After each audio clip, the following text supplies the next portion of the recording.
주 안에서 평안하셨습니까? 오늘 주일 아침 우리 성도들과 함께 말씀의 교제를 갖게 돼서 하나님께 영광을 돌립니다. 기도하겠습니다. 은혜와 자비가 충만하신 아버지 하나님, 이 시간 머리 숙여 하나님께 진정 감사와 찬송과 영광을 돌립니다. 하나님을 등지고 죄 가운데 살던 저희들을 먼저 사랑하시고 복음 가운데 불러주셔서 십자가의 크신 사랑을 깨닫고 그 보배로운 피로 나의 죄를 영원히 씻어주심으로 말미암아 하나님의 자녀로 삼아주시고 천국 갈 소망 가지고 이 땅 살아갈 수 있도록 인도하심에 감사합니다. 우리 시대 또 하나님이 작정한 마지막 시대고 세상의 죄악이 충만하며 배도하는 시대입니다. 이 마지막 시대 저희를 또 구원하셔서 주 안에 살게 하심 또 감사합니다.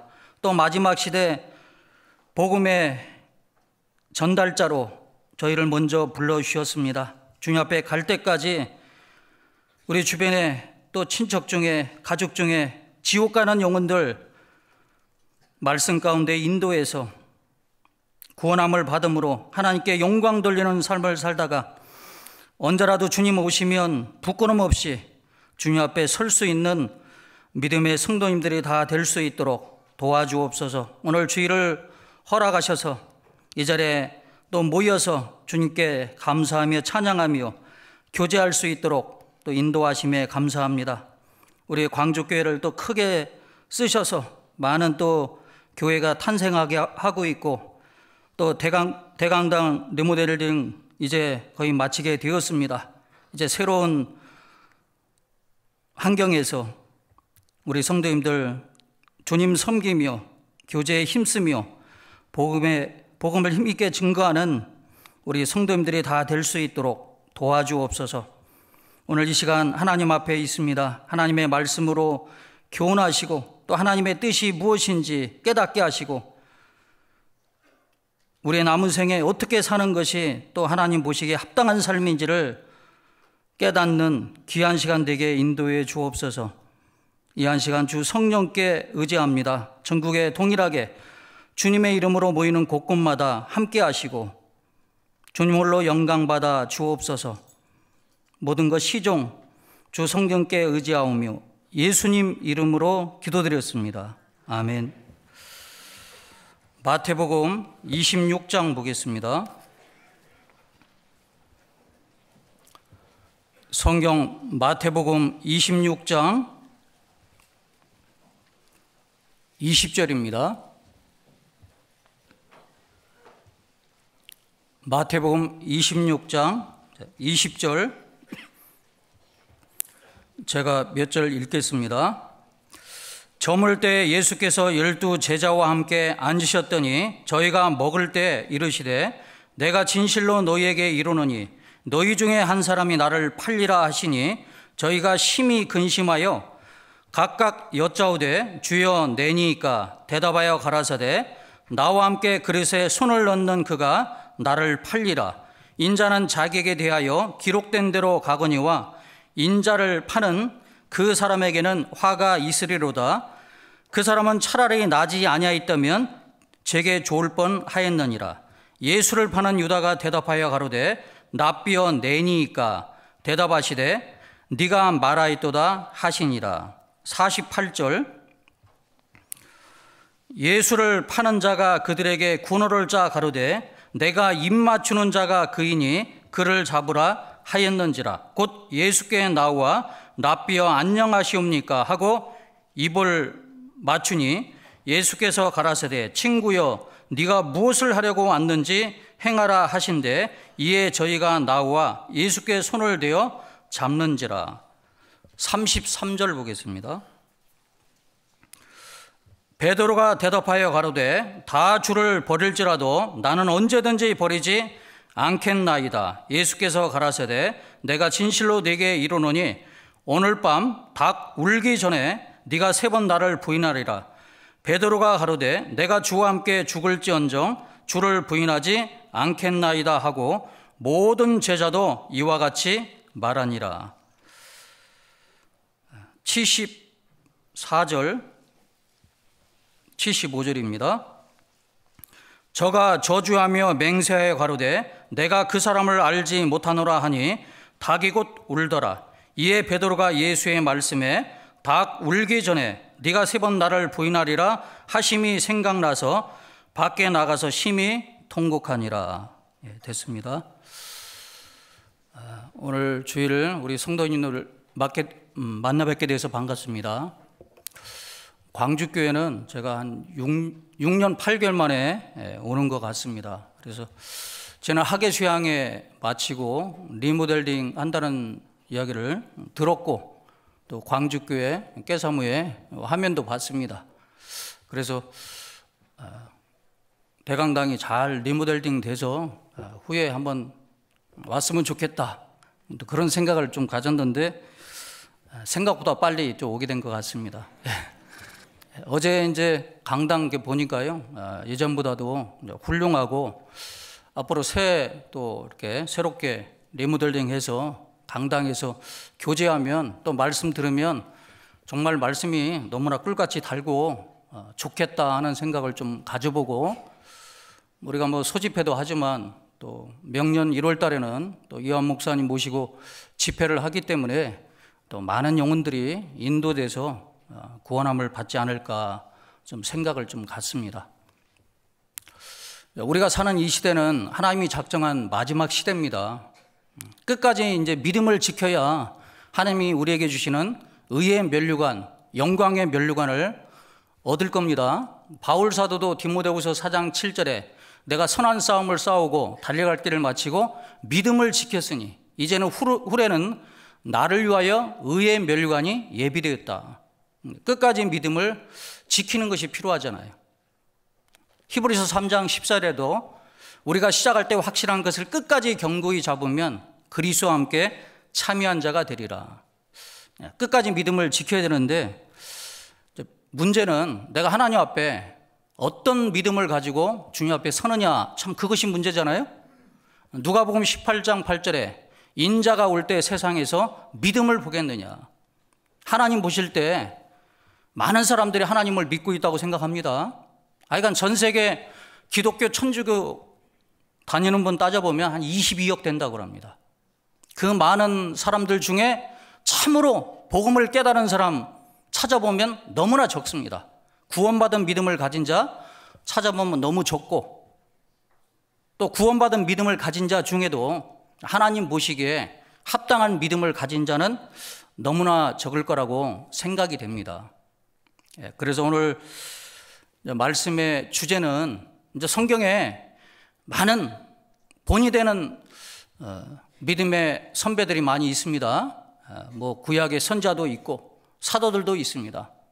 바울 사도는 내가 그리스도를 본받는 자 된 것 같이 나를 본받으라고 말씀하고 있습니다. 근데 본받아야 될 사람하고 본받지 않을 사람을 오늘 마태복음 26장에 읽은 말씀 중에 베드로에 대해서, 가룟 유다에 대해서 나와 있는데 오늘 말씀의 주제는 나는 베드로의 신앙인가 가룟 유다의 신앙인가 생각해 보려고 합니다. 세상에 많은 사람들은 성공하려고 노력합니다. 성공하면 돈 많이 벌면 출세하면 행복할 것처럼 생각하지만 그건 잠깐 행복하려고 연습하다가 끝나는 겁니다. 성공했다 하지만 죽으면 다 끝이잖아요.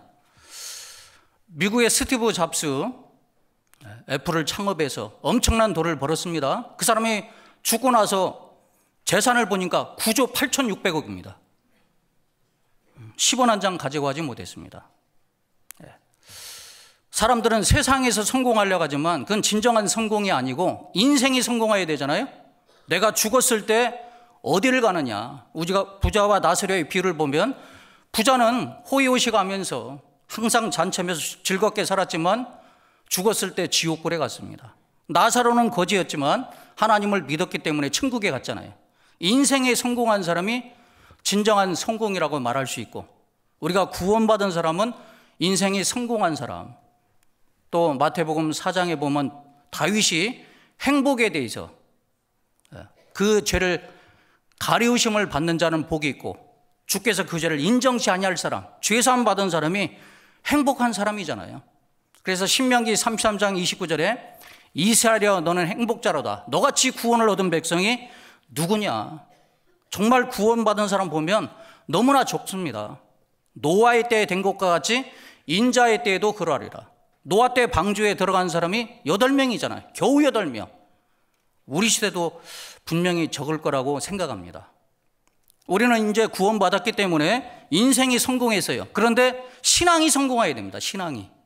주님 앞에 섰을 때 마태복음 25장의 달란트 비유를 보면 이 악하고 게으른 종아, 그런 책망을 받으면 좀 신앙이 실패한 거고요.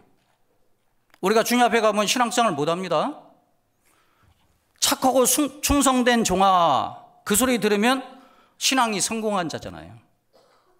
오늘 마태복음 26장에 베드로와 가룟유다에 대한 이야기가 많이 나와 있습니다. 이 베드로와 가룟유다의 신앙을 오늘 좀 말씀을 드릴 건데, 나는 어떤 신앙을 갖고 있는가. 많은 사람들이 베드로의 신앙을 가지면 분명히 신앙이 성공한 자가 되고 주님 앞에 칭찬과 영광과 존귀를 받을 겁니다. 그런데 많은 사람들이 가룟유다의 신앙을 가지고 있어요. 오늘 말씀을 통해서 나는 어떤 신앙인가를 생각해 보시기를 바랍니다. 베드로와 가룟유다는 공통점이 있습니다. 그 공통점은 뭐냐면 두 사람이 주님께 부름을 받았죠. 사도로 부름을 받아서 3년 반 동안 예수님과 지냈습니다. 그리고 둘 다 주님 앞에 큰 죄를 지었습니다. 베드로는 예수님을 3번 부인했고 가룟유다는 은30에 예수님을 팔았습니다. 그리고 똑같이 자기 잘못을 뉘우쳤습니다. 물론 베드로는 예수님께 돌아와서 요한 아들 시몬아 네가 나를 사랑하느냐 3번 예수님 말씀하심으로 말미암아 용서를 받았고 귀하게 세임 받았습니다. 그런데 가룟유다는 예수님이 팔았는데 죽음까지는 갈 걸 생각하지 않았는데 이제 예수님이 정죄됨을 보고 종교가들이 예수님을 죽여야 되겠다는 것을 그렇게 이제 지나간 걸 보고 뉘우쳐서 결국 나가서 자살을 했잖아요. 결과적으로 보면 베드로는 주님 앞에 귀하게 쓰임을 받았습니다. 그래서 사도행전 2장 41절에 말씀 전하니까 3,000명이 구원을 받았습니다. 그리고 사도행전 4장 4절에 또 말씀 전하니까 5,000명이 구원을 받았어요. 하나님 앞에 귀하게 쓰임을 받았고 정말 천국에서 영광을 누릴 겁니다. 그런데 가룟유다는 어떻게 했을까요? 성령으로 시작했다가 육체로 마치게 되었습니다. 저는 차라리 나지 않았으면 좋을 뻔하였다. 시작은 참 좋았는데 베드로는 천국 갔고 가룟유다는 지옥에 갔습니다. 물론 우리가 구원을 받았으면 지옥에는 가지 않을 겁니다. 베드로와 가룟유다, 죄질로 따지면 가룟유다는 입맞춤으로 예수님을 팔았습니다.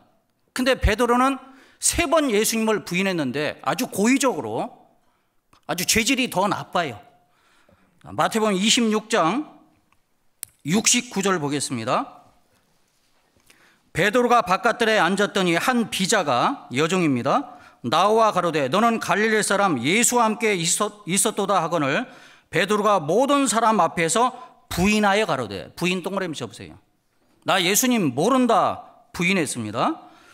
나는 네 말하는 것이 무엇인지 알지 못하겠노라 하며 앞문까지 나아가니 다른 비자가 저를 보고 거기 있는 사람들에게 말하되 이 사람은 나사렛 예수와 함께 있었도다 하며 베드로가 맹세하고 또 부인하여 가로되. 자, 맹세, 부인.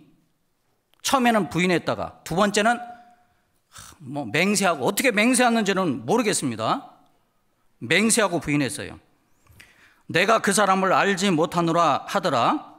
조금 후에 곁에 섰던 사람들이 나와 베드로에게 이르되 너도 진실로 그 당이라 네 말소리가 너를 표명한다 하거늘 저가 저주하며 맹세하여 가로되 내가 그 사람을 알지 못하노라.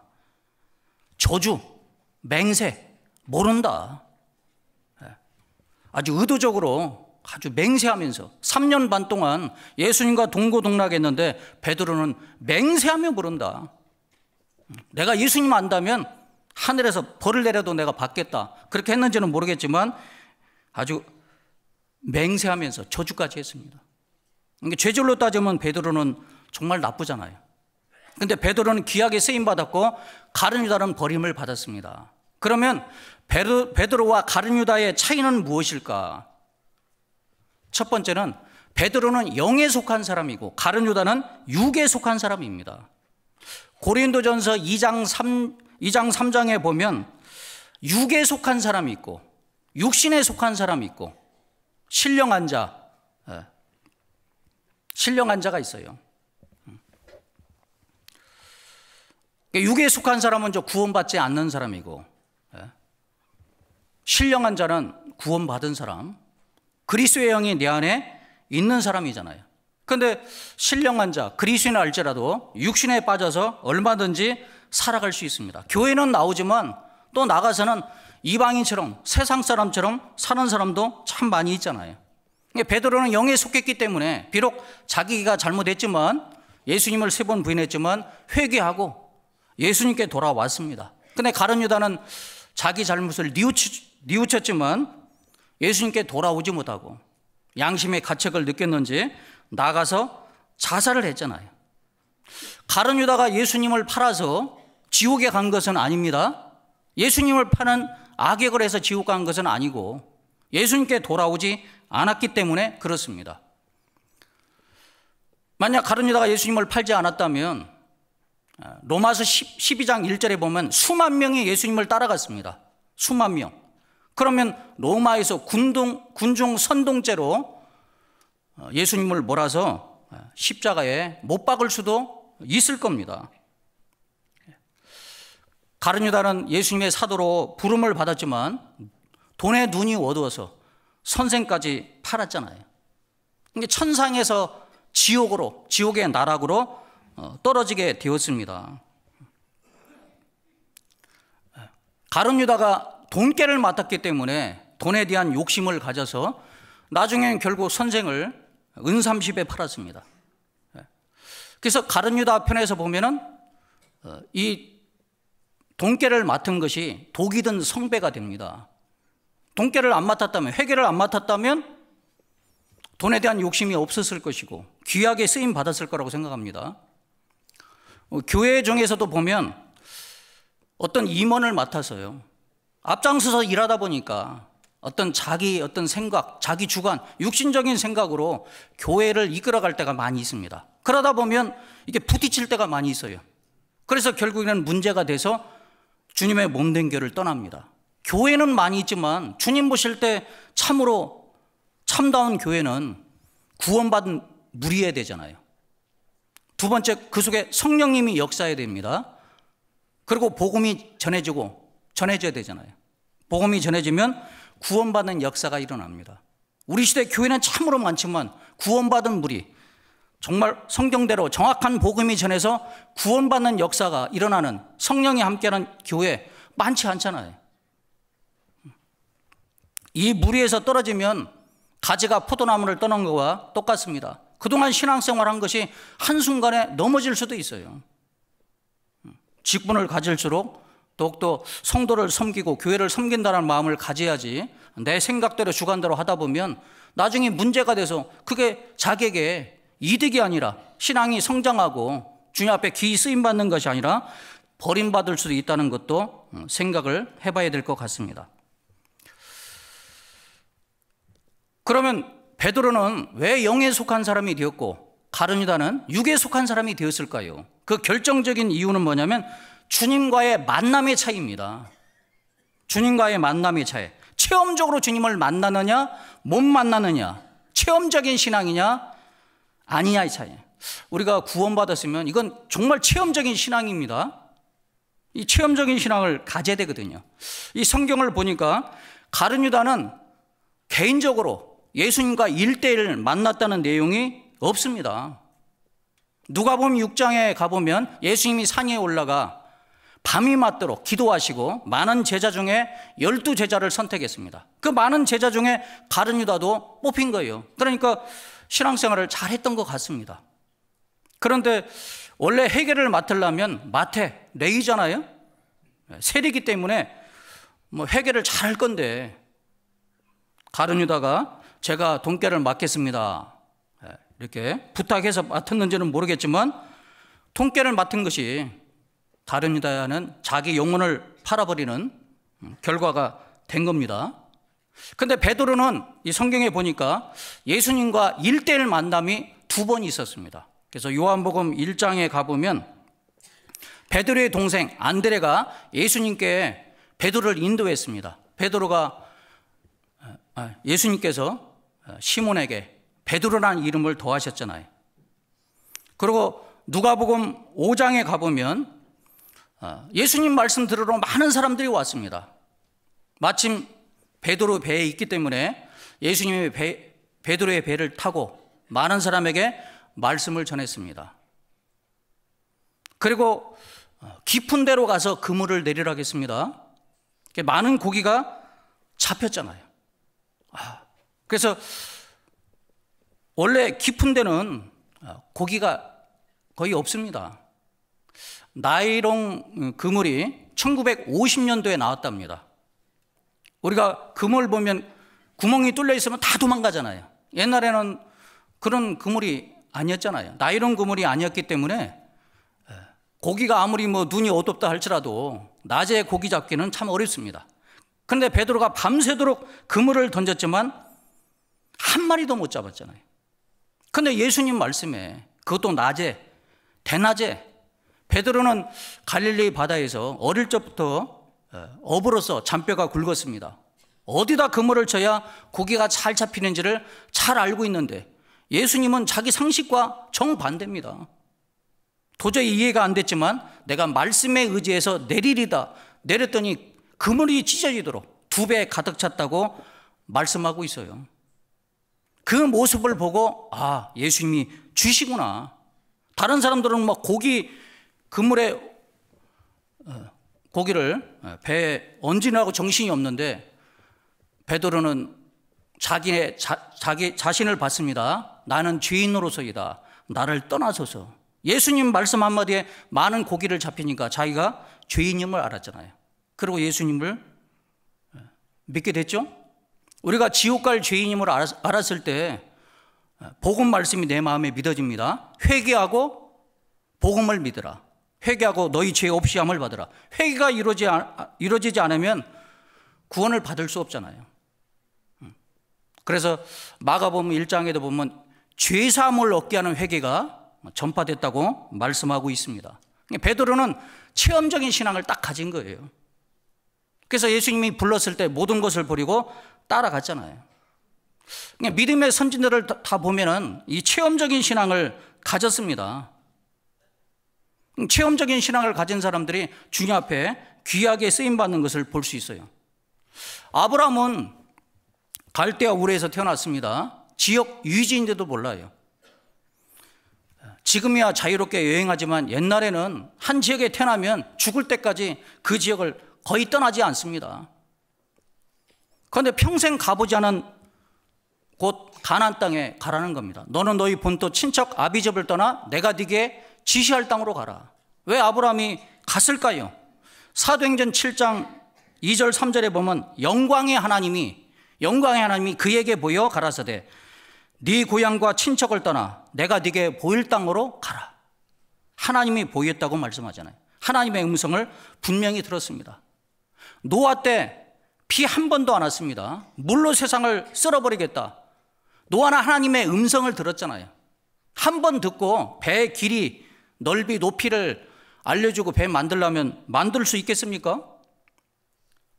모세도 성막을 지었는데 출애굽기 25장에 보면 성막의 식양, 법궤 모양 다 하나님께서 보여줬다고 돼 있고 역대상 28장도 다윗도 성전을 지어야 되는데 성전에 어떤 모양으로 짓는지 성전의 식양을 다 보여주고 다윗이 그려서 그 아들 솔로몬에게 주었다고 돼 있습니다. 그러면 하나님께서 노아에게 여러 번 나타났을 겁니다. 가족들에게 얘기했을 거고 가족들이 따라서 방주를 지었을 겁니다. 물론 많은 사람들을 고용해서 방주를 지었겠죠. 다윗도 약 3m 되는 골리앗 앞에 나갔습니다. 그 당시 장수들도 골리앗 앞에 벌벌 떨고 있는데 다윗이 소년이었는데 골리앗에게 나갔다니까요. 왜 그랬을까요? 다윗은 경험적인 신앙을 갖고 있었습니다. 아버지의 양들을 칠 때 사자나 곰이 와서 양 새끼를 몰아가면 따라가서 그 입에서 뺏어왔다겠잖아요. 사자와 곰이 다윗을 잡아먹으려고 하면 싸웠다겠습니다. 사자와 곰도 이겼기 때문에, 자신감이 있었기 때문에 골리앗에게 나간 겁니다. 그냥 나간 것은 아니잖아요. 모세도 내가 이스라엘 백성을 구원해야지, 내가 구원하고자 하면 하나님 쓰시지 않습니다. 그래서 애국 관원이 유대인들을, 이스라엘 백성들을 그냥 탄압하니까 그 관원을 뭘로 쳤는지 죽어버렸습니다. 그것이 탈로 나서 미디안 광야로 도망갔잖아요. 40년이 지났습니다.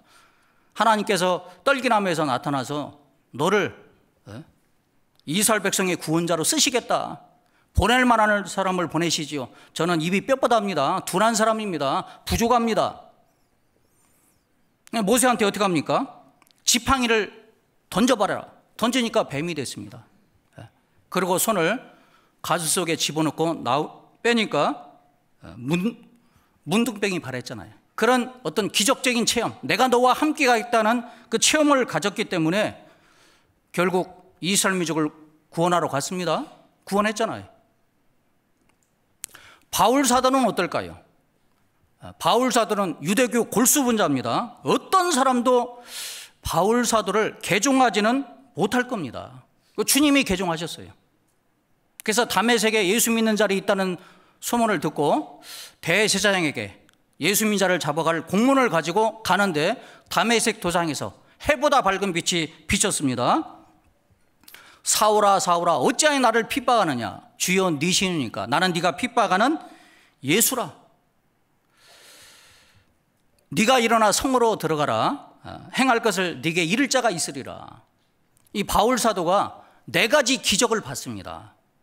하늘에서 밝은 빛이 비친 거예요. 해보다 밝은 빛이 분명히 비쳤고, 두 번째 이적은 눈이 멀어버렸습니다. 나는 예수 믿는 자를 핍박했는데 하늘에서 소리 들리길 사울아 사울아 어찌하여 나를 핍박하느냐. 내가 예수 믿는 자를 핍박했는데 예수님을 핍박했구나. 하늘에서 소리가 들렸다면 그럼 그 예수님이 바로 하나님? 그리고 세 번째 기적을 봤는데, 이제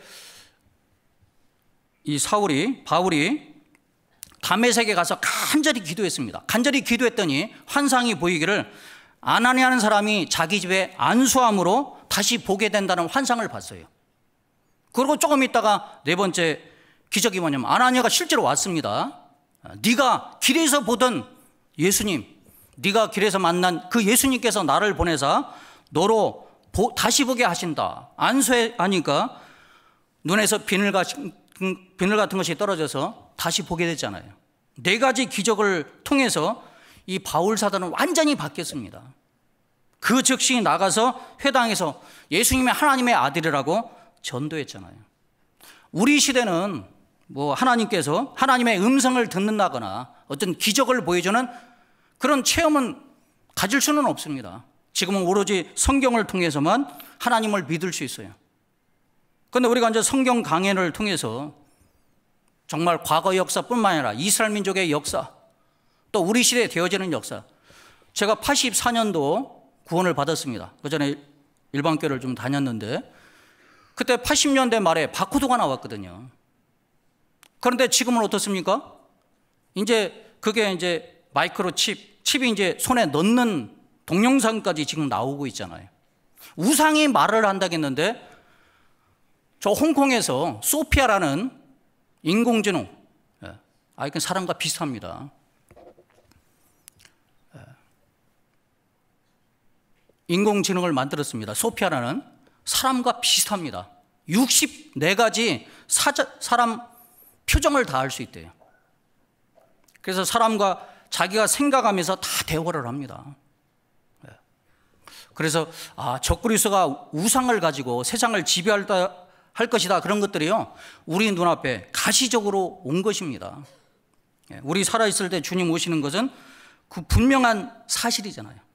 몇천 년 전 예언된 말씀들이 우리 눈앞에 문자적으로 되어가는 모습을 볼 때 우리는 성경을 통해서 분명히 하나님은 살아계신다. 여기 앉아 계신 분들은 전파가 있다, 수소, 질소, 산소가 있다, 뭐 해왕성, 명왕성, 목성이 있다. 봤습니까?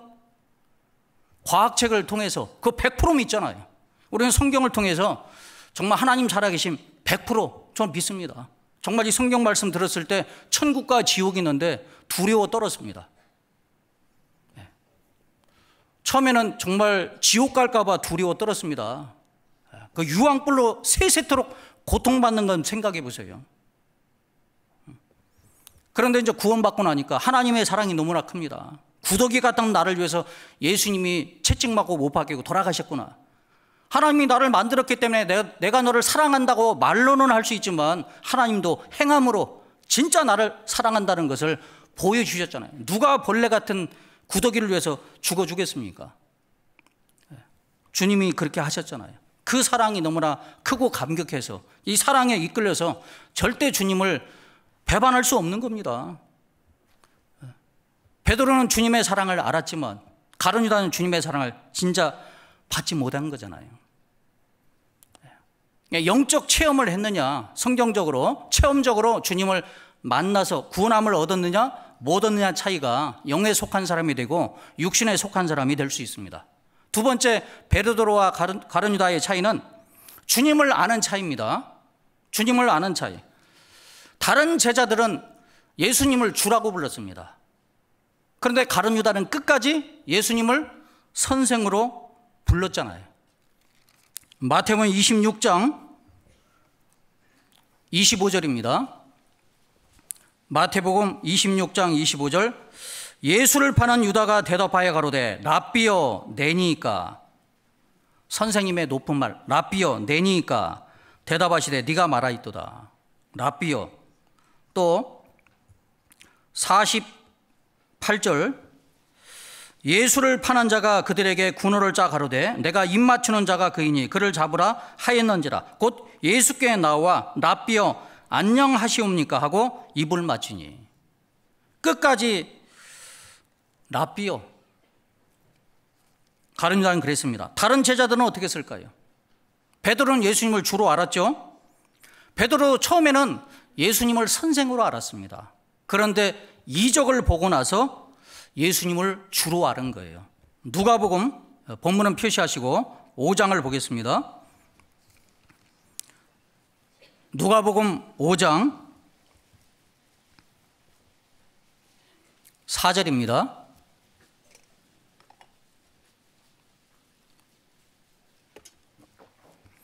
누가복음 5장 4절. 시몬이 대답하여 가로되 선생이요. 동그라미 주세요. 선생이요. 베드로가 처음에는 예수님을 4절이죠. 4절 먼저 보겠습니다. 말씀을 마치시고 시몬에게 이르시되 깊은 데로 가서 그물을 내려 고기를 잡으라. 시몬이 대답하여 가로되 선생이요. 동그라미 줘보세요. 베드로도 예수님을 선생으로 알았습니다. 우리들이 밤이 맞도록 수고를 하였으되 얻은 것이 없지만은 말씀에 의지하여 내가 그물을 내리리다 하고 그리한즉 고기를 애운 것이 심히 많아 그물이 찢어지는지라. 엄청나게 많은 그물이 잡혔습니다. 고기가 잡혔어요. 그 모습을 보고 8절. 시몬 베드로가 이를 보고 예수의 무릎 앞에 엎드려 가로되 주여. 동그라미 잡으세요. 주여 나를 떠나소서 나는 죄인으로서이다. 나는 예수님을 주로 알고 있는가 선생으로 알고 있는가. 선생으로 아는 사람은 주님 앞에 온전히 드려지지 못합니다. 조금 이따 이제 예수님이 주로 아느냐 선생으로 아는 차이를 좀 말씀드리려고 합니다. 다른 제자들은 다 예수님을 보고 주여 했습니다. 요한복음 12장 가보겠습니다. 요한복음 12장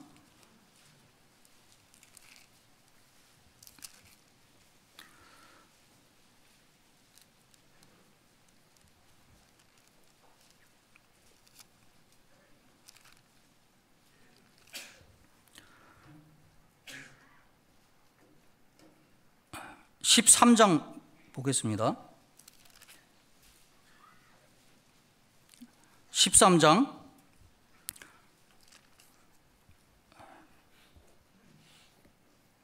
9절입니다. 시몬 베드로가 가로되 주여 예수님을 보고 주여라고 불렀죠.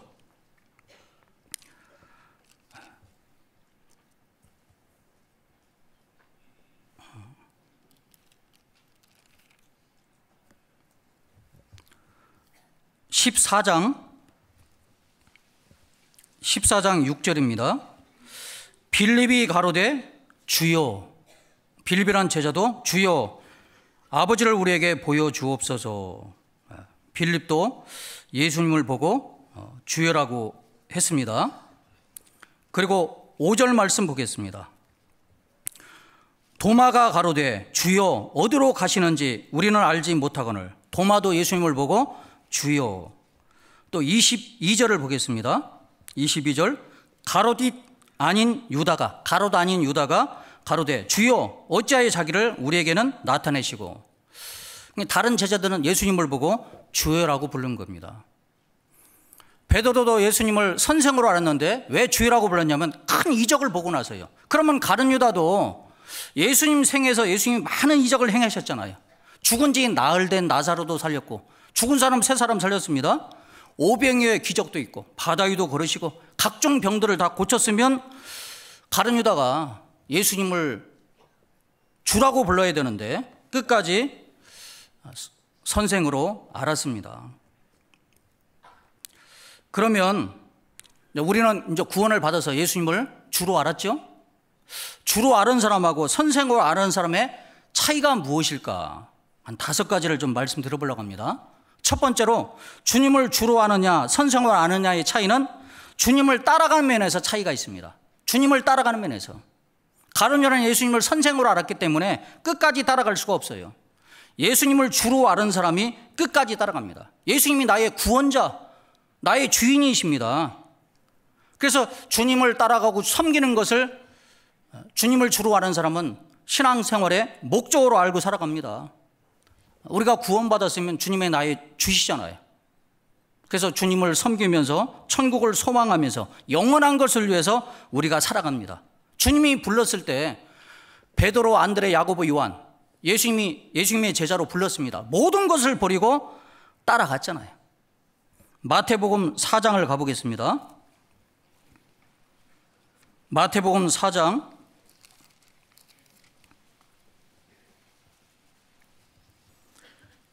18절 말씀입니다. 마태복음 4장 18절 갈릴리 해변에 다니시다가 두 형제 곧 베드로라는 시몬과 그 형제 안드레가 바다에 금을 던지는 것을 보시고 저희는 어부라 말씀하시되 나를 따라오느라 내가 너희로 사람을 낚는 어부가 되게 하리라 하시니. 같이 읽습니다. 저희가 곧 그물을 버려두고 예수를 좇으니라. 예수님을 주로 아는 사람은 곧 그물을 버려두고, 그물을 버렸다고 되어 있죠. 21절 거기서 더 가시다가 다른 두 형제 곧 세베대 아들 야고보와 그 형제 요한이 그 부친 세베대와 한 가지로 배에서 그물을 깁는 것을 보시고 부르시니. 같이 읽습니다. 저희가 곧 배와 부친을 버려두고 예수를 좇으니라. 진짜 예수님을 주로 아는 사람은 모든 것을 버리고 주님을 따라갑니다. 곧 그물을 버려두고 배와 부친을 버려두고. 그물을 버린다는 자기 생업을 버렸다는 말이잖아요. 배와 그물을 과감히 버리고 그냥 육신의 좋은 것들 버리고 주님을 따라가는 것이 더 좋겠다. 바울 사도도 바리새인입니다. 그 바리새인은 그 당시에 우리나라로 따지면 국회의원 수준 정도로 높은 관직이잖아요. 명예를 얻을 수 있고. 그렇지만은 주님 따라가는 일에 모든 것을 버렸습니다. 이 레이라는 사람도 누가복음 5장 27절 28절에 주님이 나를 쫓으라 했을 때 모든 것을 버려두고 자기 직업을 버리고 주님을 따라갔습니다. 근데 주님을 선생으로 아는 사람은 버리지 않습니다. 버릴 것을 버려야 되잖아요. 성경에 가룟 유다가 무엇을 버리고 주님을 쫓아갔다는 말씀이 없습니다. 예수님이 자기의 이익의 도구로 예수님이 왕 되면 내가 높은 자리를 얻어야 되겠다, 많은 돈을 모아야 되겠다는 그런 생각을 가진 것 같습니다. 영적인 것은 생각지 않고 육적인 것에 많은 생각을 가졌습니다. 그래서 요한복음 12장 6절에는 가룟 여자는 도적이라고 얘기했잖아요. 도적. 뭐 희생했다는 말이 없어요. 나는 구원받았다면 주님을 주로 아십니까? 선생으로 알고 따라가십니까? 주님을 주로 아는 사람은요, 주 안에 사는 생활을 삶의 목적으로 알고 살아갑니다. 주 안에 있는 것이 내게 기쁨과 평안이다. 그래서 모임 잘 참석하잖아요. 뭐 주일날, 수요일날, 뭐 구역 모임, 해별 모임 다 참석합니다. 근데 선생으로 아는 사람은 주일만 나오는 사람이 있고, 또 수요일날 나오는 사람, 해별 모임 나오지 않습니다. 구역 모임도 나오지 않은 사람도 있고, 오늘 주일날 뭐 집안에 행사가 있다, 애경사가 있다, 아니면 직장 일이 있으면 쉽게 빠집니다. 주님을 주로 하는 사람은 쉽게 빠지지 않거든요. 끝나면 뭐 다른 분과 약속도 있겠지만 식사도 하지 않고 가시는 분도 많잖아요. 학생들은 학교 다니는데 지각 잘 안 합니다. 결석 잘 안 하잖아요. 직장 다니시는 분들은 지각 결석합니까? 안 하죠? 근데 교회는 자주 빠져요. 그러면 하나님이 학교 선생보다도 회사 사장보다도 못한 것입니다. 하나님 제일 주의로 살아가야 되잖아요. 영국에 그 100m 달리기 선수가 있습니다. 에릭 니들이라는 사람 들어봤을 겁니다. 우리 시대 우사인 볼트처럼 100m 하면 에릭 니들이었습니다. 1924년 파리 올림픽에 출전했는데 금메달은 따는 밥상입니다. 마침 이제 예선전 하면 그날 결승전까지 다 끝나는데 그 100m 달리기가 주일날로 딱 정해져 있는 겁니다.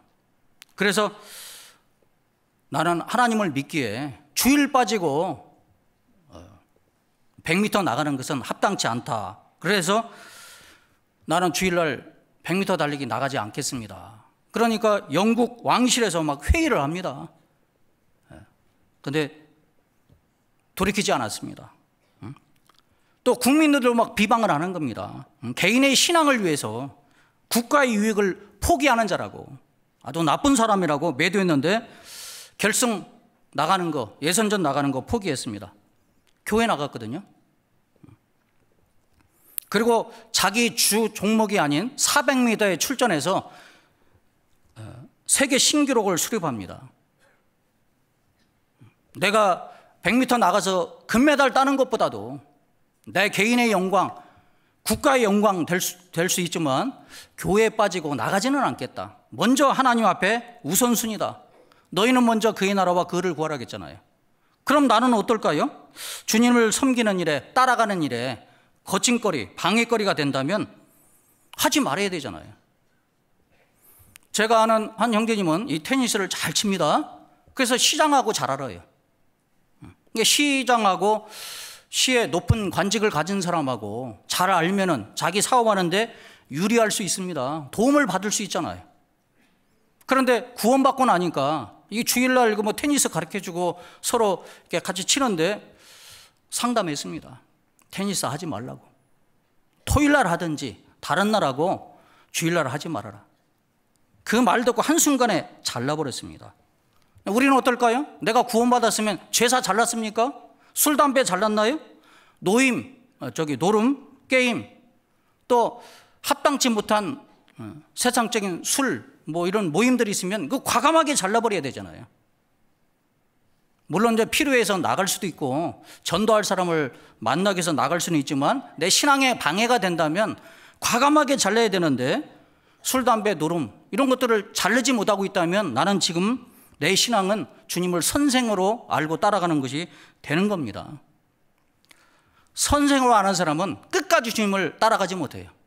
어떤 문제가 있다든가 하면 중간에 넘어질 수밖에 없습니다. 그것이 1년 될 수도 있고 3년 될 수도 있고 5년 될 수도 있고, 어떤 사람은 잘못된 이단 교류가 들어와서 넘어지는 사람도 많이 봤어요.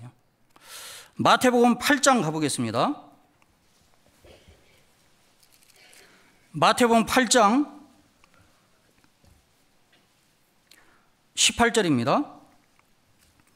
예수께서 무리가 자기를 애워싸움을 보시고 저편으로 건너가기를 명하시니라. 한 서기관이 나와 예수께 말씀하되 선생님이요, 동그라미 쳐보세요. 선생님이요, 어디로 가시든지 저는 조치리다. 아니, 선생으로 예수님을 알고 쫓아가면 쫓아갈 수 있을까요? 20절, 예수께서 이르시되 여우도 굴이 있고 공중의 새도 거처가 있으되 오직 인자는 머리 둘 곳이 없다 하시더라. 나 따라가면 머리 둘 곳, 집도 없는데 밖에서도 자야 되는데 고생이 있는데 나를 따라갈 수 있느냐? 너는 나를 못 따라온다는 것을 애들로 표현하는 말씀입니다. 근데 21절 보세요. 제자 중에 또 하나가 가로되 주여, 제자 중에 주여라고 불렀습니다. 동그라미 쳐보십시오. 나로 먼저 가서 내 부친을 장사하게 허락하옵소서. 예수께서 가라사대 죽은 자들로, 여기 죽었다는 것은 육신은 살아있지만 영혼이 죽은 자, 구원받지 못한 자죠. 저희 죽은 자, 몸과 영혼이 죽은 자를 장사하게 하고 너는 나를 조치라 하시니라. 예수님을 주라고 부르니까 나를 조치라고 했잖아요. 나는 예수님을 주로 알아야만 끝까지 믿음을 지키며 따라갑니다. 영광중의 주님 앞에 설 수가 있을 거예요. 두 번째, 주님을 주로 아느냐 선생을 아느냐의 차이는 재물을 보는 관점면에서, 희생면에서 차이가 있습니다. 주님을 주로 아는 사람들은 주님을 진정으로 사랑합니다. 사울과 다윗의 차이가 뭘까요? 다윗은 나는 목등했는데 나 같은 자를 불러서 정말 이스라엘 왕으로 삼으신 것을 알았습니다. 하나님의 사랑을 깨달았다고 역대상 14장 2절인가 보면 나와요. 그래서 시편 18편 1절에 나의 힘이 되신 여호와여 내가 주를 사랑하나이다. 사울이 주님을 사랑했을까요? 이스라엘 왕으로 삼았는데. 주님을 사랑하는 사람, 그 십자가의 사랑을 받은 사람은 자기 모든 것 드립니다. 목숨까지, 물질까지 다 드려요. 근데 우리 시대는 목숨 바치라는 순교 시대는 아니잖아요.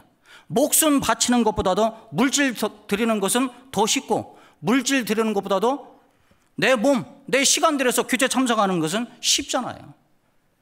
세상에서는 학사, 석사, 박사 올라가죠? 그런 명예보다도 교회 안에서 우리도 좀 사자가 올라가야 될 것 같아요. 몸으로 하는 건 봉사입니다. 봉사. 몸으로 하는 거잖아요. 그러다가 이제 감사가 나와야 될 겁니다. 먼저 이제 감사. 감사는 입으로 하는 거잖아요. 정말 마음에 우러나서 감사. 또 몸으로 하는 것은 봉사. 그리고 이제 물질을 희생해서 성도를 섬기는 것은 밥사. 밥 사는 거 뭐 어렵습니까? 있으면 형제자매를 대접하는 것은 냉수 한 그릇 대접한 것도 상을 잃지 않는다고 돼 있잖아요. 주님을 주로 아는 사람은 내 시간, 내 재능, 내 몸, 내 물질 주님께 드립니다. 아까운 마음이 안 생겨요. 마리아가 300데나리온입니다. 한 데나리온이 어른의 하루 품삯이잖아요. 우리 시대 어른의 하루 품삯이 10만 원 따지면 3천만 원, 20만 원 따지면 6천만 원짜리를 예수님께 부었습니다. 부면서도 감사가 나옵니다. 내가 주님 앞에 드릴 수 있음에 감사가 나오는데, 선생으로 아는 사람은요, 남의 드리는 것까지 아까워하잖아요. 그래서 가룟 유다가 요한복음 12장 4절에 여인을 막 책망했잖아요. 왜 허비하고 낭비하느냐. 저는 도적이라고 해서 남의 드리는 것까지 문제를 가져요. 그래서 이 물질에 대한 의식이, 예수님을 주로 아는 사람은 물질에 대해서 관리의식을 갖습니다. 예수님 피값으로 나를 사줬기 때문에 내 몸도, 내 재능도, 내 시간도, 내 물질도, 모든 것도 다 주님 것이다. 주님이 나한테 맡겨줬다. 맡겨줬다면, 주께서 쓰시겠다 하면은 드리는 거잖아요. 내년도에 주께서 나를 임원으로 쓰시겠다면 예 하면 되는데, 내년은 저 시키지 마세요. 내가 내 것입니까? 그런 말을 하지 말아야 될 것 같습니다. 물론 제가 이제 몸이 안 좋으면, 내일 이렇게 건강이 안 좋으니까 참고하셔서 좀 했으면 좋겠습니다. 그런 분들은 다 시키지 마세요. 그건 합당치 않잖아요. 예수님을 선생으로 아는 사람은 소유의식을 가집니다. 내가 주님 것이라는 걸 모르고 소유식을 가지니까 자꾸 가지려고 하잖아요. 남은 것도 드리는 것도 아까워합니다. 그 300되는 데는 그 물질을 주님 앞에 드렸다면 자기가 얼마든지 조금 슬쩍 인마이 포켓을 할 건데, 마리아를 책망했습니다. 가룟 유다가. 주님을 주로 하라면 주님 앞에 물질 드려도 아깝지가 않습니다. 다윗이 주님의 사랑을 받았잖아요. 물질의 관리의식을 가졌습니다. 자기 소유를 엄청나게 많이 드렸습니다. 역대상 29장을 가보겠습니다. 역대상 29장.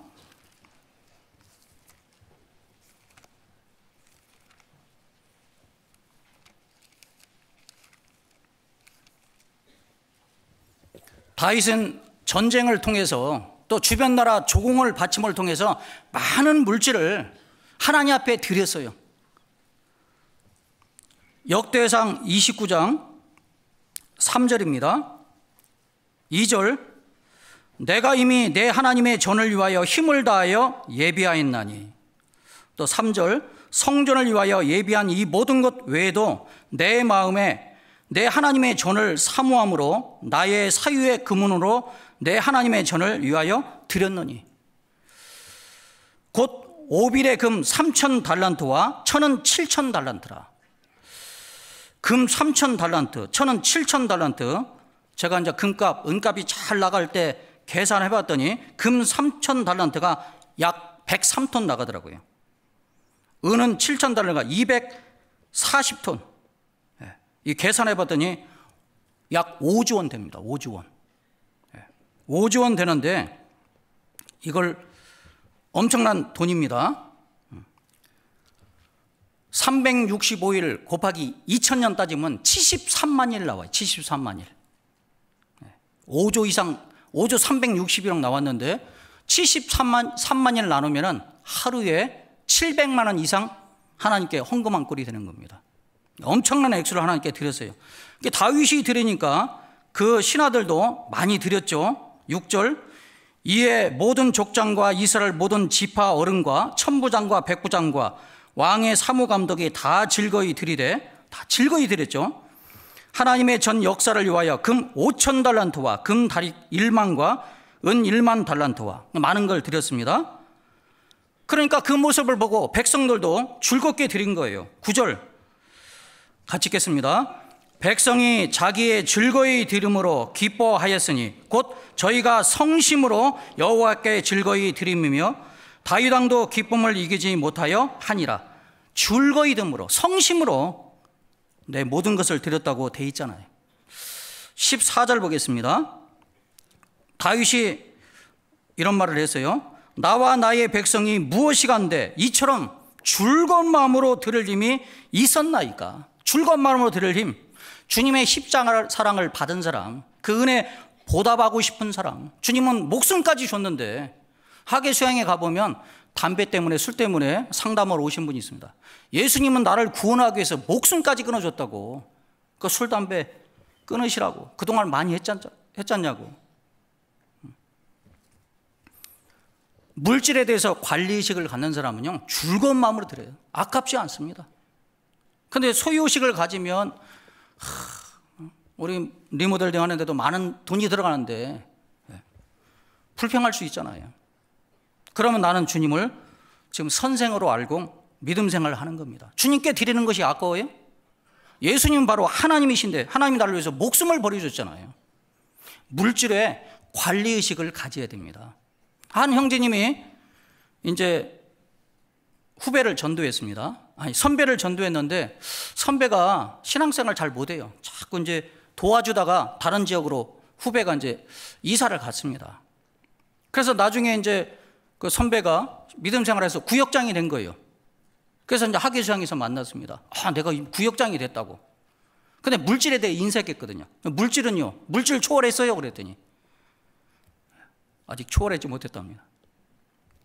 이 물질에 대해서 초월해야만 정말 주님을 위해서 희생하잖아요.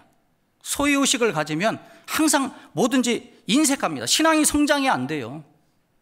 뭔가 희생하자면 항상 반대가 나오고 불평이 나오니까 마치 이스라엘 12명이 가나안 땅 정탐했는데 10사람 속에 속한 자가 될 수밖에 없습니다. 물질에 대해서 관리의식을 가져야 돼요. 주님 앞에 드릴 수 있음에, 드릴 수 있는 기회를 주심에, 영광에 주심에 우리는 감사하는 마음을 가져야 됩니다. 그리고 세 번째, 예수님을 주로 아느냐 선생을 아느냐의 차이는 죄를 짓고 회개면에서 차이가 있습니다. 죄를 졌을 때 회개면에서, 자, 주님을 주로 아는 사람은 바로 회개합니다. 베드로는 통곡을 했어요. 자, 마태복음 26장 본문 말씀 가겠습니다.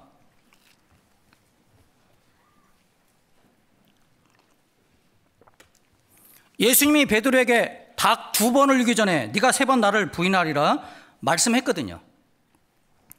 근데 이제 3번 부인하니까 닭소리가 울었습니다. 74절, 저가 저주하여 맹세하여 가로되 내가 그 사람을 알지 못하노라 하니 닭이 곧 울더라. 이에 베드로가 예수의 말씀에 닭 울기 전에 네가 3번 나를 부인하리라 하심이 생각나서 밖에 나가서 심히 통곡하니라. 베드로가 철저히 뉘우쳤을 겁니다. 자기 머리를 막 치면서 예수님이 선생님이 나를 그렇게 사랑했는데, 수제자로 삼았는데 네가 예수님을 3번 부인해, 이 어리석은 놈 하면서 자책했는지도 모릅니다. 철저히 통곡을 했잖아요. 눈물을 흘렸습니다. 근데 가룟 유다는 어땠을까요? 예수님을 은30에 팔았습니다. 팔은 자가 누구예요? 베드로가 나가서 종교가들에게 내가 예수님을, 내 선생을 넘겨주리니 얼마를 주려느냐. 가룟 유다가 예수님을 두고 흥정을 했다니까요. 그 앞에 보겠습니다. 26장 14절입니다. 그때 12 중에 하나인 가룟 유다라 하는 자가 대제사장들에게 가서 말하되 내가 예수를 너에게 넘겨주리니 얼마를 주려느냐. 선생 가지고 흥정하잖아요. 하니 그들이 은 30을 달아주거늘. 그래서 이제 예수님이 이제 붙잡히게 됐습니다. 그래서 예수님은 죄가 없기 때문에 가룟 유다의 생각에 죄가 없으면 잡혔다가 분명 금방 풀려날 것이다, 이런 생각을 가졌는데 종교가들이 예수님을 죽여야 된다고 의논이 된 거예요. 그 의논의 자리에 가룟 유다가 있었는지 모르겠습니다. 27장 1절 보시면, 27장 1절, 새벽에 모든 대제사장과 백성의 장로들이 예수를 죽이려고 함께 의논하고, 죽이려고 의논했습니다.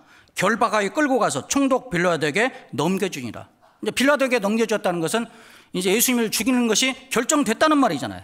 그리고 3절, 때 예수를 판 유다가 그의 정죄됨을 보고, 그 자리에 있었는 것 같습니다.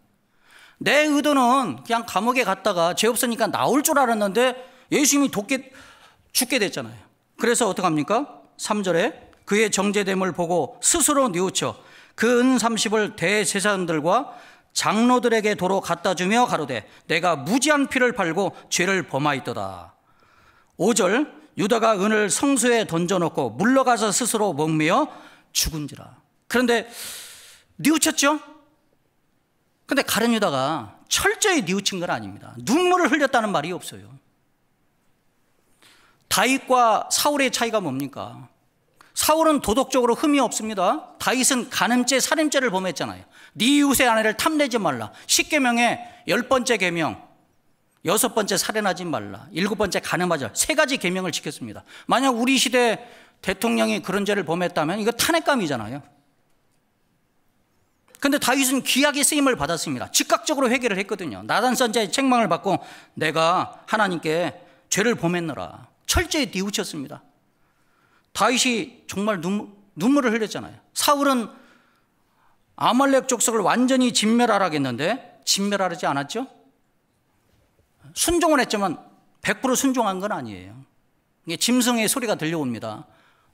그래서 사무엘이 막 사울을 책망했는데 이 소리가 뭡니까? 좋은 것을 하나님께 제사를 드리려고요. 자꾸 변명 일색이지 자기 죄를 철저히 뉘우치지 못한 겁니다. 다윗은 눈물의 해결을 했어요. 그래서 시편 6편 6절에도 보면 내가 탄식함으로 곰핍하며 밤마다 눈물로 내 침상을 띄우며 내 유를 적시나이다. 또 시편 39편 12절에 보면 여호와여 나의 기도를 들으시며 나의 부르짖음에 귀를 기울이소서. 내가 눈물을 흘릴 때 잠잠하지 마옵소서. 또 시편 42편 3절에도 내 눈물이 주야로 내 음식이 되었도다. 하나님은 눈물의 기도, 이 눈물의 기도가 철저히 회개하는 거잖아요. 히스기야 왕이 선한 왕이었습니다. 그래서 하나님 이사야 선자를 보내서 너는 집을 정리하라, 유언하라, 죽을 것이다 하니까 히스기야 왕이 벽을 향해서 막 간절히 회개 기도하잖아요. 내가 그 선하게 살은 것을 돌아보옵소서. 바로 눈물의 기도를 했습니다. 이사야 선자를 통해서 지금 사망 선고를 받은 거예요. 이제 죽을 것이다. 열왕기하 20장인가 보면 나오잖아요. 그러니까 이사야 선자를 다시 보내서 네가 낫게 될 것이고 네 연한을 15년 더 할 것이다. 사울은 어떻습니까? 블레셋이 쳐들어왔는데 사무엘상 28장에 보면 하나님께서 꿈으로도 선자로도 말하지 않으니까 신접한 자를 찾아가서 사무엘을 불러 올리라. 사무엘이 죽었는데 불러 올리라는 겁니다. 그래서 왜 나를 불렀느냐? 네가 불순종했는데 나도 너를 등을 돌렸다 하면서 뭐라고 얘기합니까? 너와 네 아들이 내일 나와 함께 있으리라.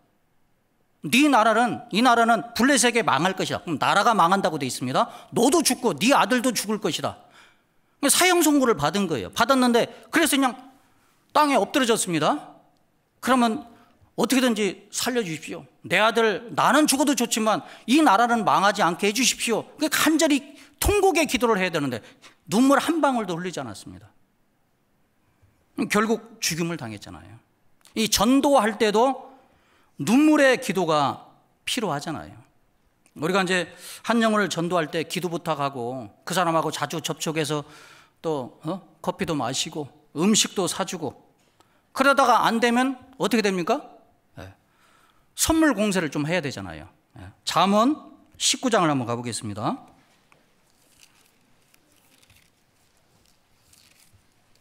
잠언 19장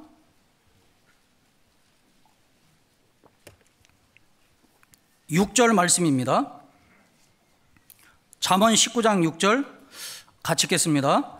너그러운 사람에게는 은혜를 구하는 자가 많고 선물을 주기를 좋아하는 자에게는 사람마다 친구가 되느니라.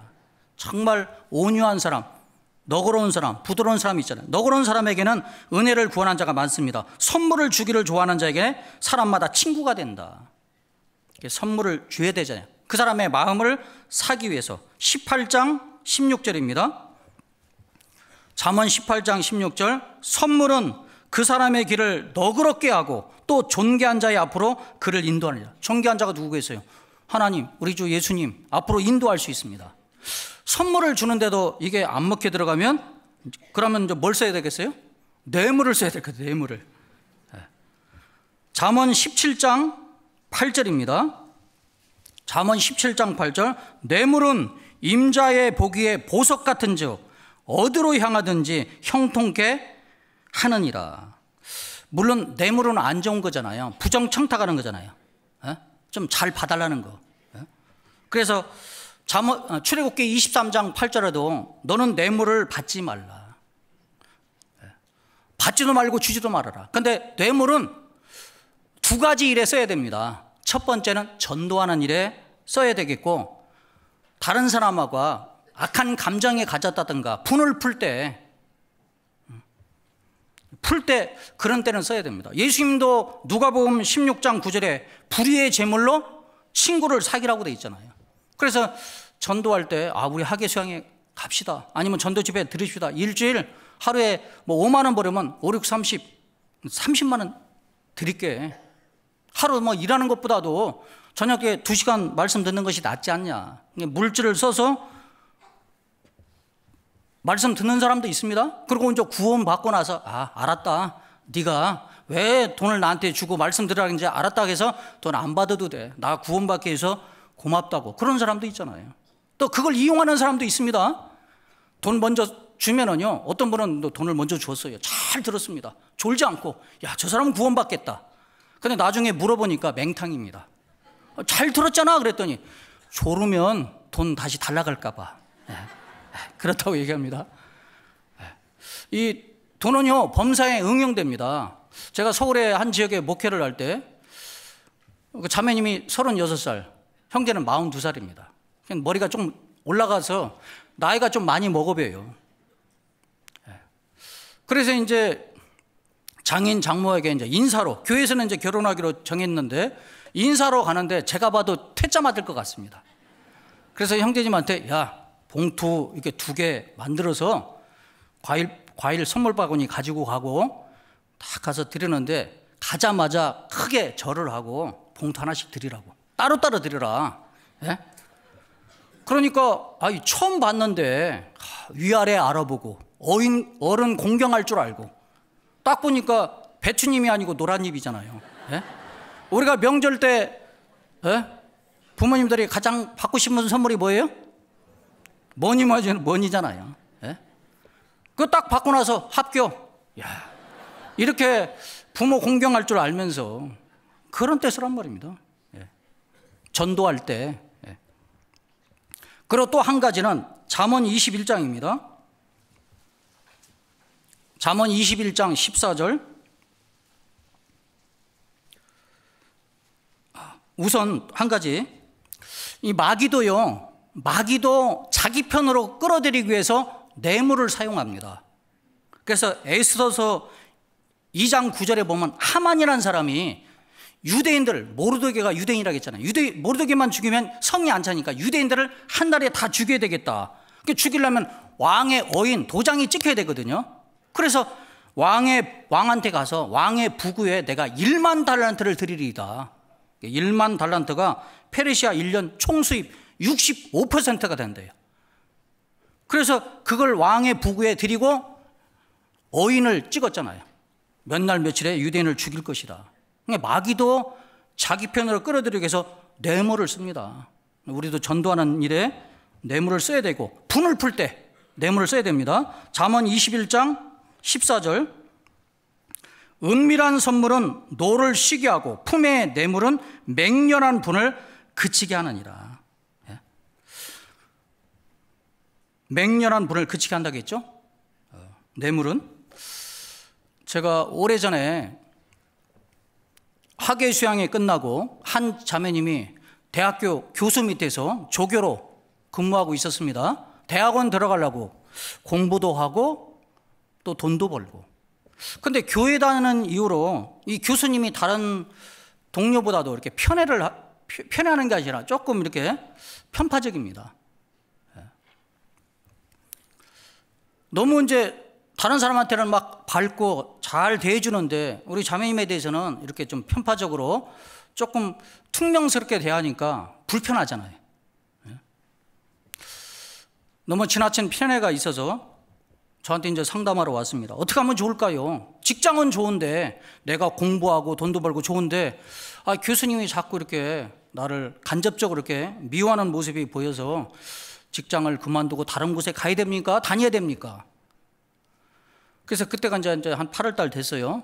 다음 달 9월 달 되면 추석 명절이 돌아오잖아요. 선물 큰 거 사가지고 교수님께 드려서 감동해서 잘해주면 있고 안 해주면 돈 벌었다고 생각하고 딴 데로 잊어가라고. 그래서 진짜 교수님이 감동할 정도로 큰 선물을 드리니까 교수님이 감동해 버렸습니다. 그 다음부터 이제 잘해주는 거예요. 몇만 원에 끝나버리잖아요. 예? 그런 뜻이란 말입니다. 근데 뇌물로도 이게 전도하기가 안 통하면 이제 하나님께 눈물의 기도를 해야 될 거예요. 눈물의 기도. 그래서 시편 126편 5절 6절에 보면 눈물을 흘리며 씨를 뿌리는 자는 기쁨으로 거두리로다. 울며 씨를 뿌리러 나가는 자는 정령 기쁨으로 그 단을 가지고 돌아오리로다. 울며 씨를 뿌리러 나가는 자는 눈물의 기도가 필요하잖아요. 한 자매님이 부모님을 전도하는데 아버지는 엄합니다. 그래서 웬만한 게 엄마잖아요. 어머니한테 말씀 한번 들어보자고, 또 수양이 때문에 수양이 또 가자고 안 들어요. 아버지 눈치 봐서, 남편 눈치 봐서 안 듣는 겁니다. 아버지도 옆에 있는데 어머니한테 말씀 듣자고 막 눈물을 흘리니까 아버지가 그 눈물에 감동이 됐는지, 야, 그게 말씀 그렇게 들으러 가는데 내가 들어줄게. 내가 너무 보채니까 내가 들어줄게. 아버지가 이제 말씀 듣고 나서 너무나 좋으니까 어떻게 했을까요? 당신도 들어. 당신도 들어야 되겠어. 그래가지고 아버지 어머니가 다 구원을 받았답니다. 눈물의 기도가 감동이 되잖아요. 베드로와 가룟유다의 차이는 정말 눈물, 진정으로 회개했냐 안 했느냐 그 차이입니다. 그리고 네 번째, 주님을 주로 아느냐 선생으로 아느냐의 차이는 문제를 받았을 때 대처면에서 차이가 있습니다. 우리가 신앙생활 하다 보면 1년을 할 것도 아니고 주님 오실 때까지, 아니면 내가 죽어서 주님 앞에 갈 때까지 신앙생활을 해야 되잖아요. 혼자 하는 것이 아니라 같이 더불어서 교제도 하고 봉사도 하게 됩니다. 그러면 우리 눈에는 보이지 않지만 마귀가 문제를 주게 만들잖아요. 교제한 내용이 나는 정말 속교제한다고 내놨는데 이것이 돌고 돌아와서 뒤통수 맞습니다. 뒤로 돌려옵니다. 아니면 말을 하는데 막 명령대로 이것도 해 그것도 못해 하면서 문제를 줄 수가 있잖아요. 문제를 주면 마귀가 줬다고 생각하면 참 좋은데 우리가 문제를 줄 수도 있고 문제를 받을 수도 있습니다. 그런데 그 문제를 받았을 때 주님을 주로 하는 사람은 바로 회개할 수도 있고요, 주님을 떠나지 않습니다. 그런데 선생으로 아는 사람은 문제를 안 줘도 문제로 갖고 나중에 떠나간다니까요. 제 성경에 보니까 어떤 사람이 문제를 가장 많이 받았나 보니까 베드로가 문제를 많이 받았더라고요. 예수님이 이제 제자들에게 사람들이 인자를 누구라 하더냐 그러니까 더러는 세례 요한, 더러는 엘리야, 어떤 이는 예레미야나 선자 중에 하나라 하더이다. 너희는 나를 누구라 하더냐? 시몬 베드로가 주는 그리스도시요 살아계신 하나님의 아들이다. 내가 그리스도 하나님의 아들이다. 나를 이제 알아봤다고 생각했습니다. 그리스도라고. 그래서 이제 얘기를 해야 되겠다. 그래서 어떤 얘기를 했냐면 예수님이 예루살렘에 올라가서 죽을 것을 이제 말한 거예요. 말하니까 베드로가 뭐라 했을까요? 자, 마태복음 16장을 가보겠습니다.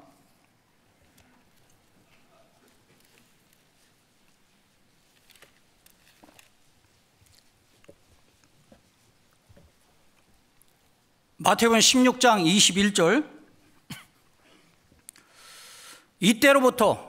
이때로부터가 이제 그 앞에 16절에 베드로가 예수님에게 신앙 고백을 했잖아요. 주는 그리스도시요 살아계신 하나님의 아들이다. 21절. 이때로부터 예수 그리스도께서 자기가 예루살렘에 올라가 장로들과 대제사장들과 서기관들에게 많은 고난을 받고 죽임을 당하고 제3일에 살아나야 할 것을 제자들에게 비로소 가르치시니 베드로가 예수를 붙들고 간청하여 가로되 주여 그리 마옵소서 이 일이 결코 주에게 미치지 아니하리이다. 예수께서 돌이키시며 베드로에게 이르시되 사탄아 내 뒤로 물러가라. 너는 나를 넘어지게 하는저로다. 네가 하나님의 일을 생각지 아니하고 사람의 일을 생각하는도다. 베드로는 예수님을 생각해서 호위무사처럼 제가 지켜줄 겁니다. 실제로 칼 가지고 예수님 잡으러 온 사람 한 사람 칼로 쳤죠. 귀가 딱 떨어졌습니다. 야, 베드로가 칼솜씨가 좋아요. 탁 쳤는데 귀가 딱 떨어집니다. 그거 할 수 있을까요? 그런데 예수님이 뭐라 하겠습니까? 베드로 보고 사탄아 내 뒤로 물러가라. 너는 나를 넘어지게 하는 자라다. 이 말은요, 사탄아 물러가라. 목사님이 여기 성도님들 손가락질 하면서 사탄아 물러가라. 귀신 들렸다고 하면 문제되죠? 나 이 교회 안 나와. 그럴 수 있을 겁니다. 근데 베드로도요, 이 충격적인 말입니다. 문제가 되는 말이고 시험 드는 말이고 실족하는 말이잖아요. 그럴까요? 안 그럴까요? 이게 1대1로 만나도 그렇습니다. 근데 이 말을 예수님과 베드로가 1대1로 얘기했을까요? 여러 제자들 앞에서 얘기했을까요? 안 가보셔서 모르겠죠? 네. 마가복음 8장 가보겠습니다. 마가복음 8장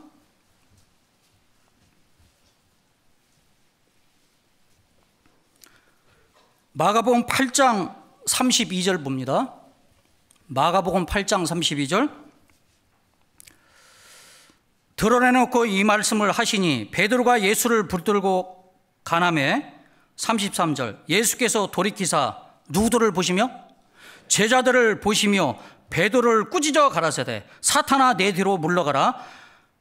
이렇게 돼 있잖아요. 제자들을 보는 앞에서. 베드로는 여러 제자 중에 자기가 수제자잖아요. 그런데 여러 제자들 앞에서 예수님이 베드로 보고 사탄아 물러가라, 너는 나를 넘어지게 하는 자로다. 얼마나 창피하겠습니까? 얼마나 자존심이 상하겠어요. 문제되는 말이잖아요.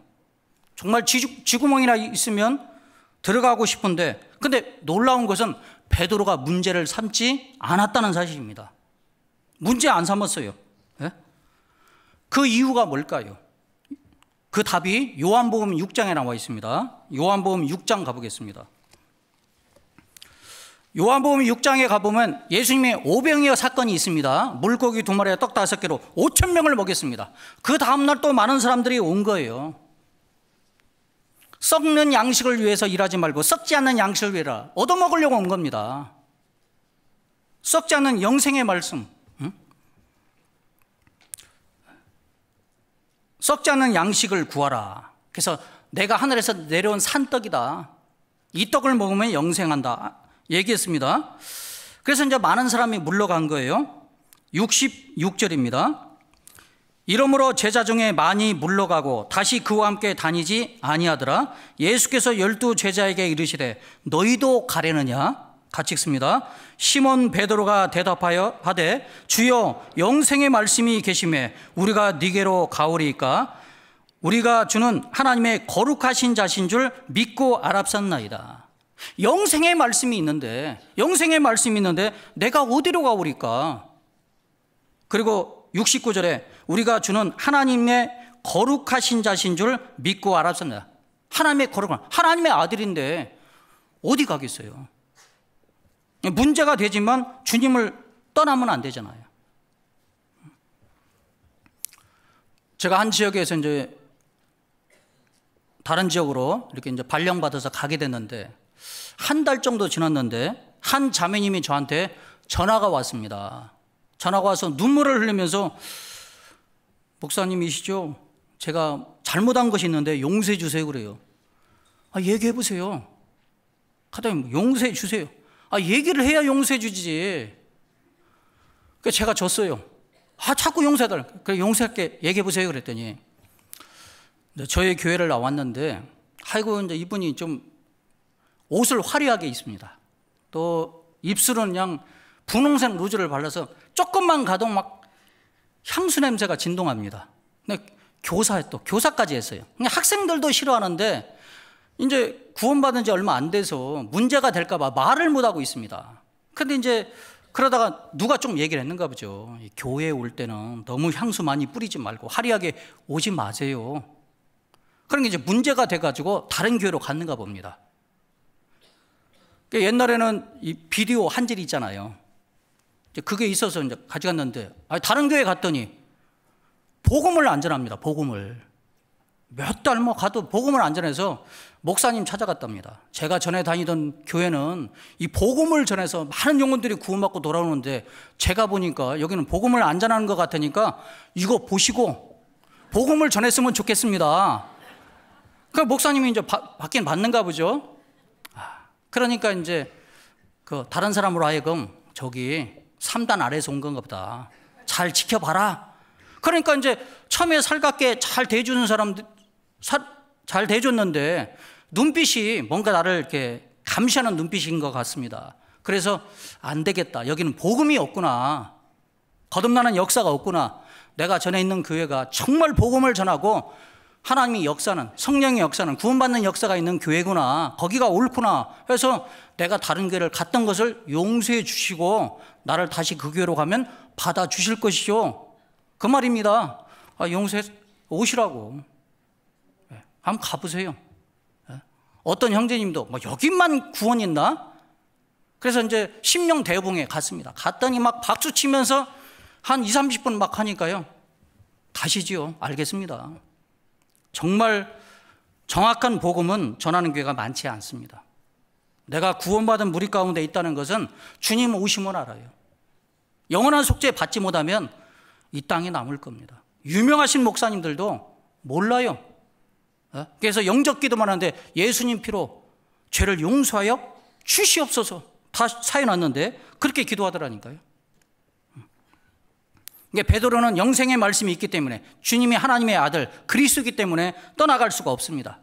어떤 분은 뭐라고 하냐면, 아유, 예수님이 베드로에게 말했으니까 사탄아 물러가라 말했으니까 안 떠났지. 사람이 그런 말하면 떠날 것이다. 그런데 예수님이 그 앞에 뭐라고 했냐면 65절 말씀 보시면 요한복음 6장 65절 또 가라사대 이러함으로 전에 너희에게 말하기를 내 아버지께서 오게 하여 주지 아니하시면 아버지께서 인도하지 않으면 누구든지 내게 올 수 없다 하였노라 하시니라.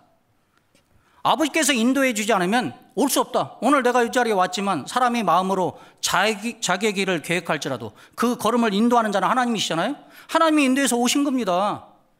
아버지께서 인도해 주면 올 수 없다 하니까 66절 보시면 이러므로 제자 중에 많이 물러가고, 그 말에 많이 물러갔는데 베드로에게는 사탄아 물러가라 했는데 안 갔잖아요.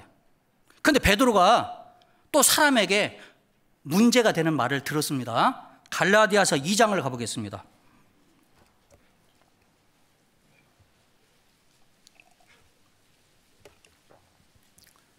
갈라디아서 2장 11절입니다. 게바가 누구예요? 베드로죠. 게바가 안디옥에 이르렀을 때 책망할 일이 있기로 내가 저를 면책하였노라. 내가는 바울 사도입니다. 바울 사도가 베드로를 면책이 뭐예요? 남면자네. 얼굴 맞대고 막 면책을 한 겁니다.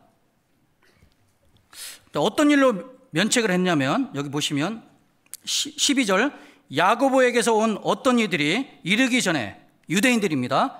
게바가 이방인과 함께 먹다가 저희가 오매 그가 할례자들을 두려워하여 떠나 물러가매 남은 유대인들도 저와 같이 외식함으로 바나바도 저희의 외식에 유혹되느니라.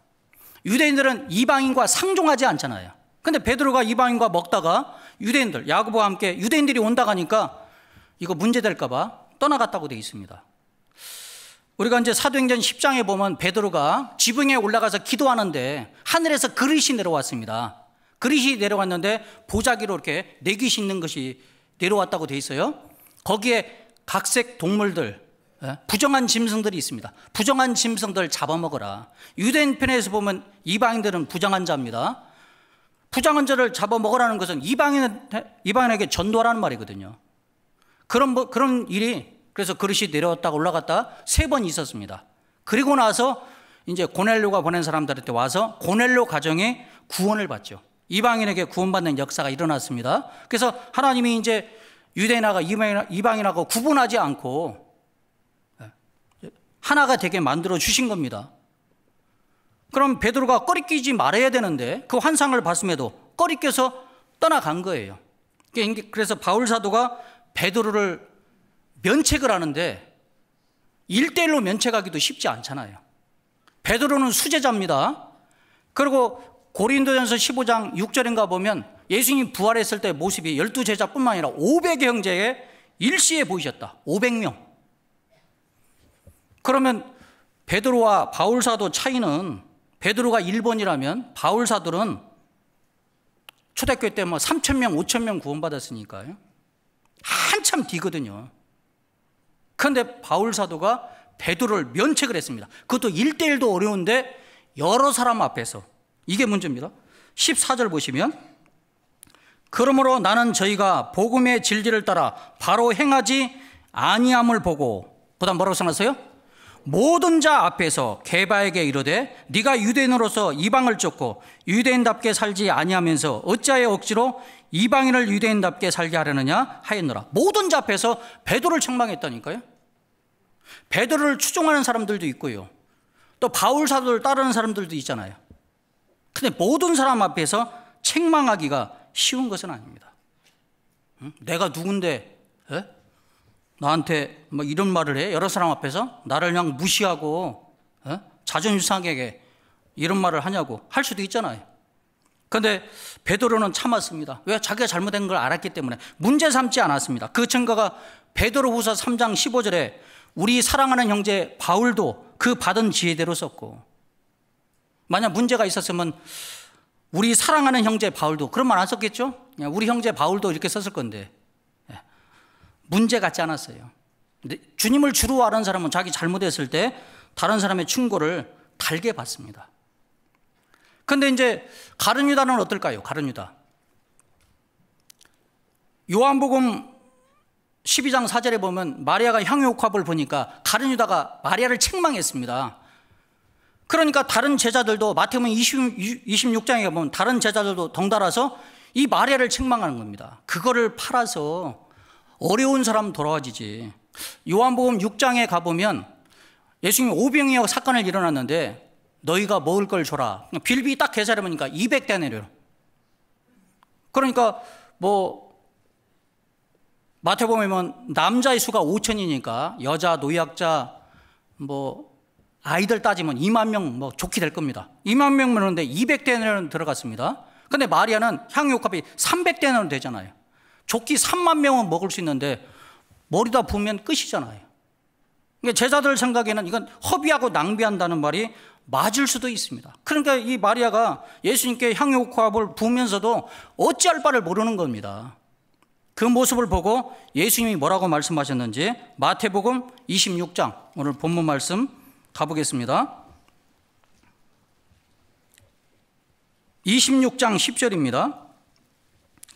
예수께서 아시고 저희에게 이르시되 너희가, 자 여기 너희라겠죠? 처음에는 가룟 유다가 마리아를 책망했는데 제자들도 한패가 돼서 마리아를 책망했습니다. 너희가 어찌하여 이 여자를 괴롭게 하느냐? 저가 내게 좋은 일을 하였느니라. 좋은 일을 했답니다. 마리아를 칭찬해 줬어요. 예수님 생각에. 11절 가난한 자들은 항상 너희와 함께 있거니와 나는 항상 함께 있지 아니하니라. 이 여자가 내 몸에 이 향유를 부은 것은 내 장사를 위하여 함이니라. 내 장사를 위해서 부었다. 좋은 일 했다. 그러면 자, 이 말을 들었을 때 누가 가장 찔렸을까요? 가룟 유다가 마리아를 책망했잖아요. 그런데 예수님은 가룟 유다에게 대해서 직접 얘기한 것이 아니고 10절에 너희가 제자들에게 다 얘기했습니다. 왜 여인을 괴롭게 하느냐? 근데 누가 문제 가졌을까요? 가룟 유다가 문제 가졌습니다.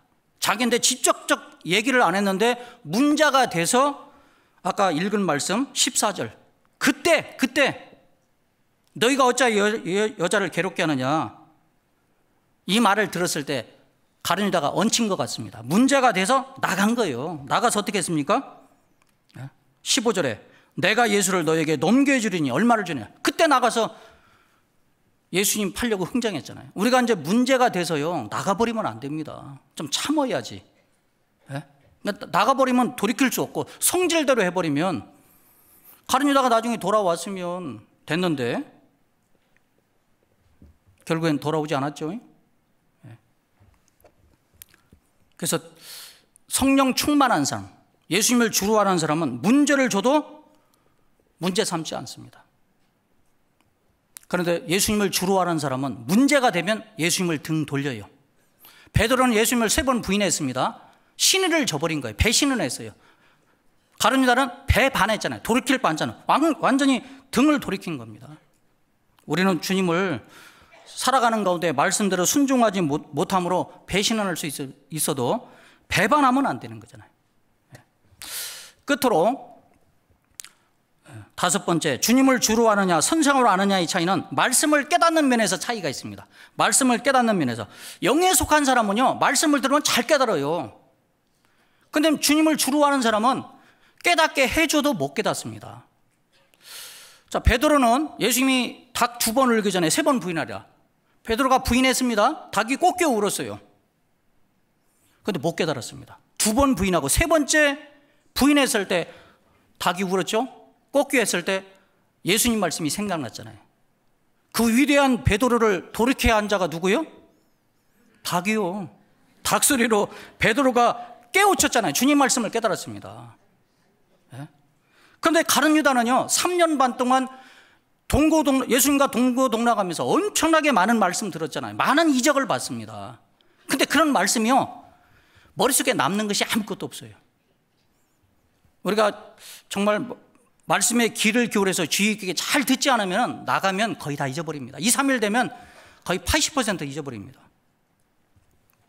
주님 말씀은 하나도 없고 마귀가 예수를 팔아라 그 생각이 머릿속에 들어왔잖아요. 요한복음 13장 2절에 예수를 팔려는 생각을 가룟 유다의 마음속에 계속 넣어주니까 결국엔 어떡합니까? 마귀가 그 속에 쏙 들어가 버렸죠.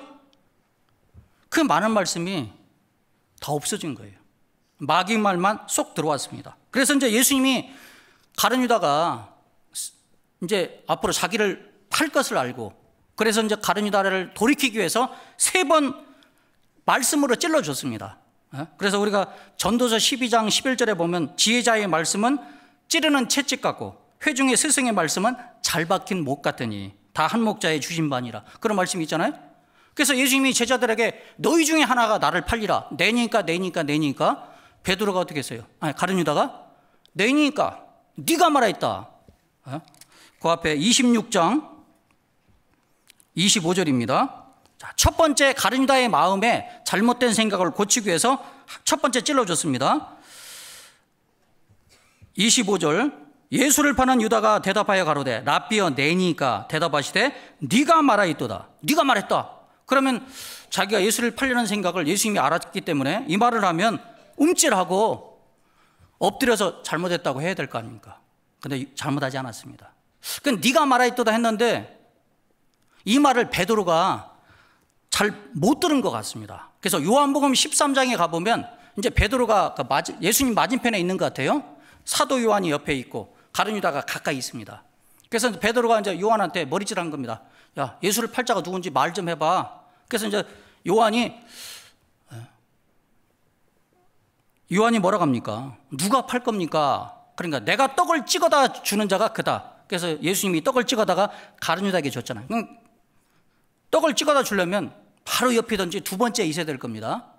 떡을 찍어다 줬어요. 두 번째 가룟 유다의 마음을 찔렀어도 깨닫지 못합니다. 그리고 세 번째 주님이 이제 가룟 유다의 마음을 돌이키기 위해서 찔렀습니다. 누가복음 22장 보겠습니다. 누가복음 22장. 이제 가룟 유다가 나가서 군병들을 이끌고 예수님이 계신 겟셋마네 동산으로 온 겁니다. 그래서 군호를 짜가지고 내가 입 맞추는 자가 그를 잡으라 했습니다. 그래서 이제 가룟 유다가 예수님께 오는 거예요. 그때는 전기가 없기 때문에, 산이기 때문에 겟셋마네 동산 캄캄하잖아요. 48절 보겠습니다. 47절, 말씀하실 때 한 무리가 오는데 12 중에 하나인 유다라 하는 자가 그들의 앞에 서서 와서 예수께 입을 맞추려고 가까이 하는지라 예수께서 이르시되 유다야 네가 입맞춤으로 인자를 파느냐? 그럼 이때 돌이키면 되잖아. 이때도 돌이키지 않았습니다. 결국 입맞췄거든요.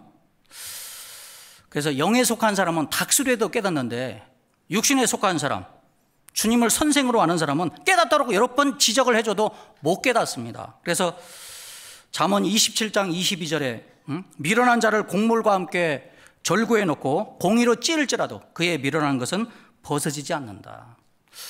오늘 베드로와 가룟 유다의 차이에 대해서 말씀드렸습니다. 체험적 신앙이냐 그렇지 않느냐, 예수님을 주로 아느냐 주로 알지 않느냐, 선생으로 아느냐, 그 차이가 엄청난 차이입니다.